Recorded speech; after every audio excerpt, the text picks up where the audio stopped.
सबसे पहले बात भारत चीन विवाद की करेंगे। भारत की सख्ती काम आई है, चीन के होश ठिकाने आ गए हैं। चीन ने अब वादा किया है कि वो गलवान वाली गलती दोबारा नहीं दोहराएगा। चीनी अखबार ग्लोबल टाइम्स का यह दावा है कि दोनों देश चरणबद्ध तरीके से सैनिकों को हटाने के लिए तैयार हैं। इन सबके बीच कल रक्षा मंत्री राजनाथ सिंह एलएसी के पास दौरे पर जा रहे हैं।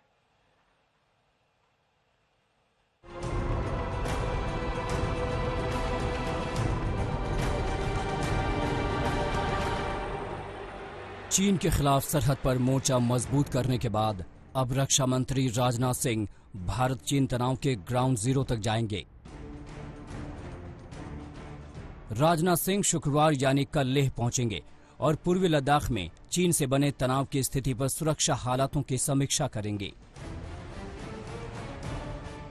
रक्षा मंत्री लद्दाख में तैनात जवानों से भी मिलेंगे और गलवान के वीरों से मिलने लेह के अस्पताल जाएंगे। चीन से झड़प में घायल हुए जवानों से मिलेंगे, उनके हौसले को बढ़ाएंगे। राजनाथ सिंह के साथ सेना प्रमुख जनरल मनोज मुकुंद नरवणे भी 2 हफ्तों में अपना दूसरा लेह दौरा करेंगे। चीन की हरकतों पर अब भारत ने उसे मुंहतोड़ जवाब देने का मन बना लिया है। रक्षा मंत्री का यह दौरा बेहद अहम वक्त पर हो रहा है। 30 जून को चीन के कोर कमांडर मेजर जनरल लियो लिन ने भारत के core commander lieutenant general Harendra Singh से 12 घंटों की बातचीत की, लेकिन बातचीत वहीं की वहीं अटकी हुई है। हालांकि सूत्रों के मुताबिक खबर है कि दोनों देश 15 जून जैसी खूनी भिड़ंत फिर न करने पर सहमत हैं।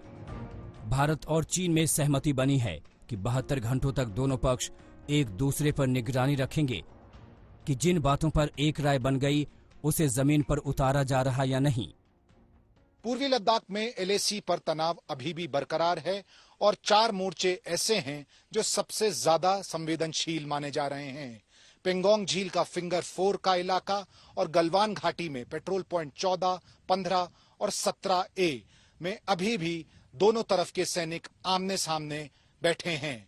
यही नहीं, कुछ और इलाके हैं जहां पर दोनों तरफ से सैन्य जमावड़ा बढ़ गया है। बातचीत का सिलसिला तो जारी है, लेकिन लग नहीं रहा कि इस मसले को जल्दी सुलझाया जा सकेगा। इधर चीनी अखबार ग्लोबल टाइम्स ने दावा किया है कि भारत और चीन एलएसी पर तनाव कम करने पर सहमत हो गए हैं। ग्लोबल टाइम्स ने कहा है कि दोनों देशों में चरणबद्ध तरीके से सैनिकों को हटने पर सहमति बन गई है। चीनी अखबार ने सूत्र के हवाले से कहा है कि भारत और चीन एलएसी पर स्थिति को शांतिपूर्ण बनाने के लिए प्रभावी उपाय करेंगे।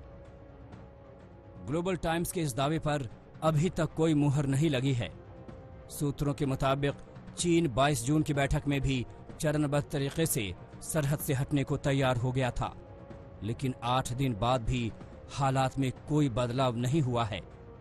मतलब ये कि चीन ने अभी तक सहमति और रजामंदी की जो भी बात कर रहा है उस पर भारत आंख मूंद कर भरोसा नहीं कर सकता।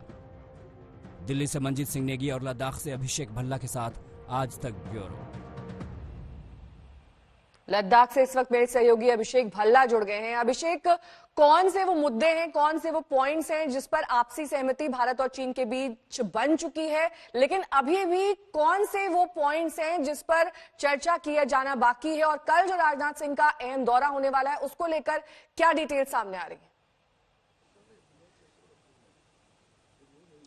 देखिए, पेंगोंग झील और गलवान घाटी सबसे ज्यादा संवेदनशील माने जा रहे हैं और बार बार इन्हीं जगहों पर बातचीत की गई है। हालांकि और भी ऐसे सेक्टर हैं ईस्टर्न लद्दाख में जहां पर तनाव बना हुआ है, लेकिन माना जा रहा है कि अगर गलवान घाटी और पेंगोंग झील को सुलझा दिया जाए तो मसला सुलझ जाएगा।